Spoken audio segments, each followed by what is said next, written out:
Uh, it's not about knowing or not knowing, because you told me there are rumors concerning this and that. Rumors are filling the space since ages, and it's not only about officers in the Egyptian army, Jordanian army. It's, let me say it like this, almost the entire population, and with different degrees, for sure. And I will explain that. But there is a stress in the society. It was before the 7th of October last year, uh, very stressed because of the economical situation. And then came the Aqsa flood. And I think, to some extent, the new situation saved the Sisi regime, because it was in the middle of the so-called presidential elections, which is always a bad joke in the eyes of almost all the Egyptians. We never had real good and clean elections, and the stress because of the, as I said, economical situation was too high. The middle class is vanishing, and the currency is now almost worth nothing, and the people are, in the meaning of the word, starving, because we have a special inflation in the food, because the general inflation has reached 35%, and the inflation rate of the food prices is over 70%. So, and let us say, now we have official statistics saying that more than 1/3 of the Egyptians are under the poverty line, and the real statistics that have been raised by other institutions, not the official ones in Egypt, they are talking about more than the half of the Egyptians under the poverty line, and the half of them under the so-called severe poverty line. So you can imagine that. The support of the Egyptian regime to Israel in this war from the very beginning was very obvious. And because the war started on the 7th, immediately after that, the regime accepted for the, apropos, when I say the regime, I'm talking about the Sisi regime, which is the worst military dictatorship we have ever seen. It have never been like this in the length history of the military regimes we had since 52. So it's an iron hand, and they are frauding all kinds of elections, and it's not only now about corruption in the country, because we have always had corruption, everybody knows that, in high scale, but we believe it's about sabotage, it's about destroying the country, it's about finishing once and for all this progressive role that was connected to the Egyptian role during the Bandung time and so on.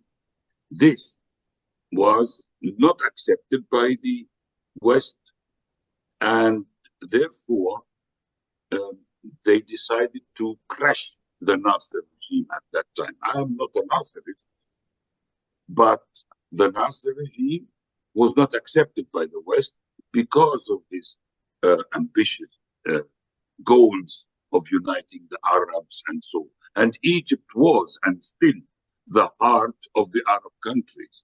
And I think Mazen would accept that, despite having this regime. And let me say, the stresses within the society is mainly because of that, because the Egyptians now are dehumiliated in a scale that have never been before.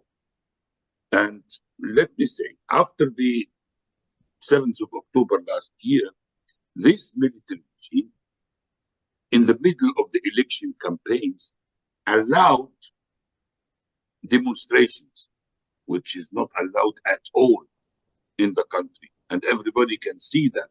You can see demonstrations all over the world, even all over the Arab world, in Morocco, in Algeria, in Jordania, but not in Egypt, because they know the slightest demonstration could lead to an explosion.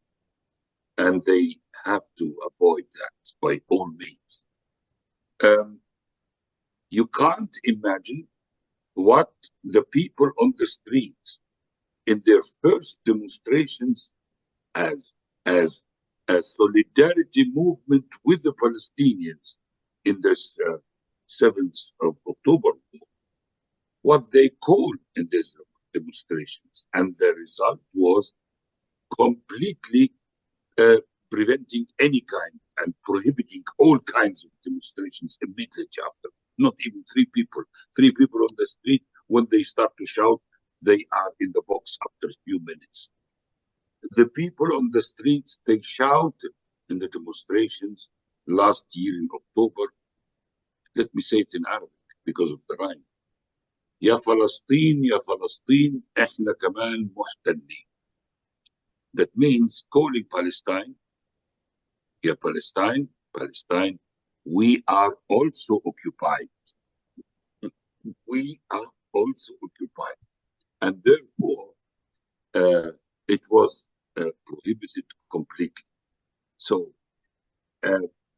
when you say there are some officers that are not quite amused of the policy of the regime towards the wars and so on, I can guarantee, I can emphasize, yes, there are. They are quite a lot, because the Egyptian army is not only this leading caste on the top, those who are selling now the country, but it's more than that. And it's a part of the people.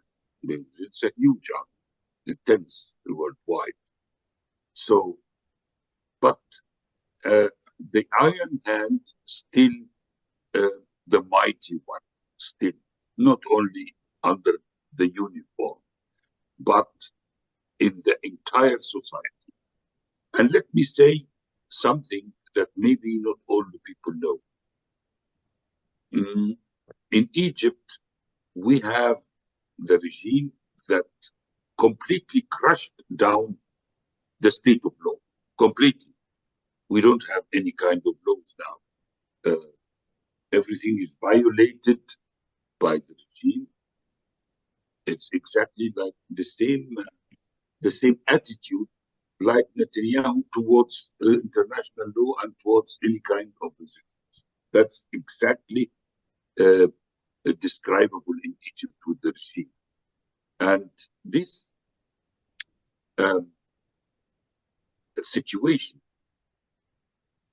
leads always to more and more stress, and the people are now, I mean, the intellectuals, the resistance in Egypt, those real oppositional parties, they are very few, and they are very weak because of that, because they are not allowed to make anything, and many of them are in jail. They are afraid of an uncontrollable explosion of the hunger in the country. And this is now overloaded by the situation toward the Palestinians, because everybody is now shocked every day by the news reporting on the war and so on. So yes, there is a stress, and these are official digits, that figures that say that we have in the government 3 ministries, only 3 ministries, in which the average of the income is 8 times of the other ministries in the government. These are the War Ministry, Defense Ministry, and Ministry of Interior, and Ministry of Justice. The people who are working in these 3 ministries, they have to enjoy special rates in order to be obedient more than 100%. It's not allowed now by the regime, especially in the media. It's not allowed just to accept or to keep your mouth shut. You are obliged to propagate everything as if everything is the best all of a sudden, and that is not very useful on the long run. Nobody is depending on the Egyptian media anymore. And I wanted to add to what Mazen has just mentioned in terms of the support of the Arab countries to Israel. It's not only just keeping the mouth shut. No, the Egyptian regime has turned the de facto closing of the Suez Canal for the Suez Canal, and also the Aqaba Gulf for the supplies to Israel. Now the Egyptian regime has compensated that by turning the harbor of Dumyat and Rashid to another alternative to supply everything that Israel is in need of through the Mediterranean Sea. So the support is obvious, and it's not only the United Arab Emirates and Saudi Arabia who are now supporting Israel for the same, but mainly Egypt. And please, for all of you who may not know that, Egypt was the first country that started normalizing the relationship with Israel and opening the new era of normal relations with the aggressor. So this is a situation, it's hard to be described, just as simple as that.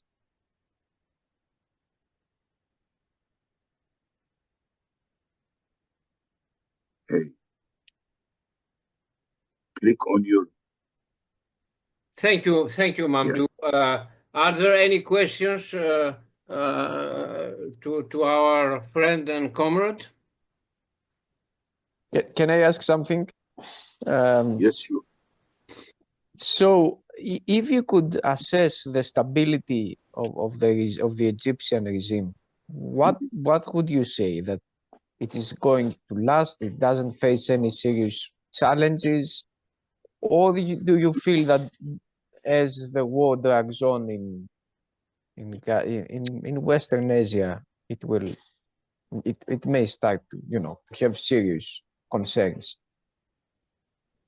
Let me tell you something. The Egyptian regime seems to be very stable, and it's always described by the Western countries, the leaders of the imperialist regime all over the world, like the United States, like Great Britain, Germany, France, and so they are describing always the Egyptian regime by the word. It is the keystone of stability in the region, and they depend on it. So, and therefore, they are supporting Egypt, but the regime is everything but stable. The regime is frightened, and this kind of closing the entire public area, preventing any kind of opposition or critique or discussion or whatever, or movement. This is a sign of weakness. It's not a sign of strength. So the regime is not stable, but the Western powers, they are depending on this. They are supporting this. They cannot afford now, in these critical days, to have Egypt in its historical role of the heart of the Arab countries and the leader of the Arab world and so on. This is not accepted.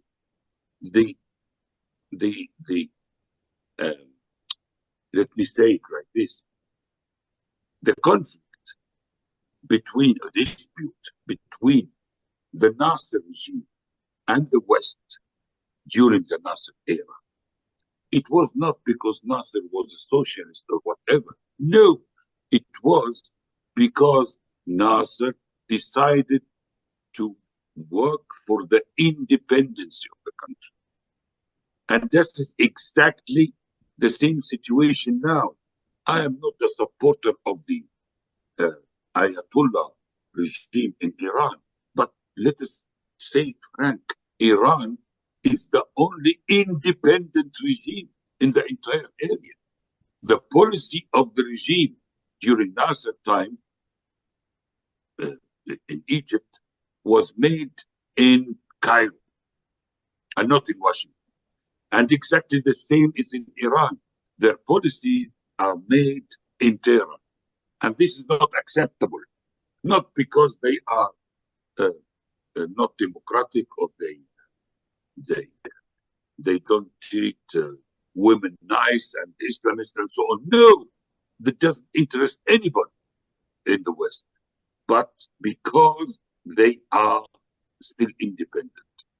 And this situation, I mean, to let the country walk towards independence and self-building and so on, this is now not accepted, because an independent Egypt will not only grow, we are not a poor country, will not only grow economically, but it will influence the entire surrounding.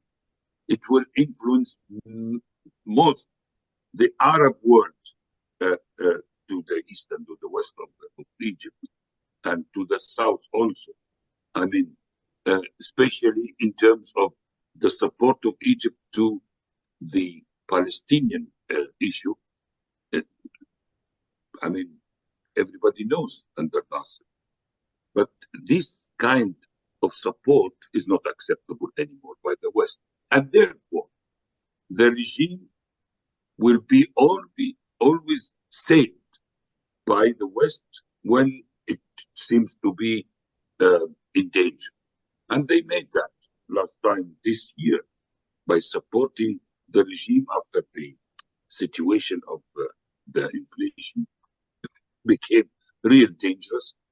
They jumped in, and Ursula von der Leyen came to Egypt, and the monetary fund, the international monetary fund, gave money without any kind of conditions anymore and everything, in order to save the regime from a real crisis. And they will not let it down now, because it's very dangerous. And they close their eyes completely about violating human rights and so in Egypt. I mean, they are always, I mean, the West, they are always criticizing the situation of human rights in Turkey, for instance. But when the Egyptians look at that, they laugh and say, hey, Recep Tayyip Erdogan is the best Democrat if you can compare it with Sisi. But nobody speaks a word about Sisi, yeah, about the violation of human rights and state of law and so on, floating elections and so on. So, I mean, now it's obvious, and he is doing a good job from their perspectives in the war between the resistance of Palestine and Israel. Mamdouh, is it the same with Saudi Arabia? Because I'm wondering how this is a regime based, after all, on very religious basis. How is it possible to follow this policy without provoking any kind of internal, so to say, cracks? Do you think that the same what you said about Egypt is also valid for Saudi Arabia? No, not at all. Listen, Saudi Arabia was never the leader of the Arab. Let us not talk about the time of Muhammad, no? But I mean in the modern times, after the 50s and so on. So Egypt has its own weight geopolitically for the West.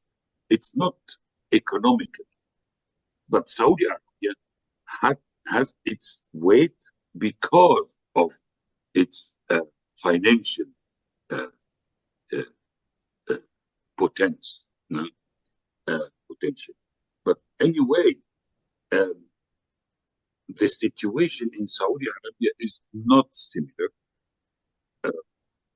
And they can, like all the Gulf states, they can justify whatever they have to do with Israel.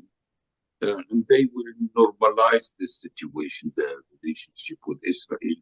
And this would be accepted, perhaps opposed by some, but not very strong. The nature of the people, the political culture of both countries are completely different. In Egypt, we have a long history of struggle for democracy and for parliament and so on. This is not the case in Saudi Arabia. Not the case at all. This is a completely different society. And I cannot make this comparison now and say that it could make problems for the Saudi regime when it gets normalizing relationship with Israel. And please let us ask also Mr. Mazen about his opinion about that. We are both not Saudis.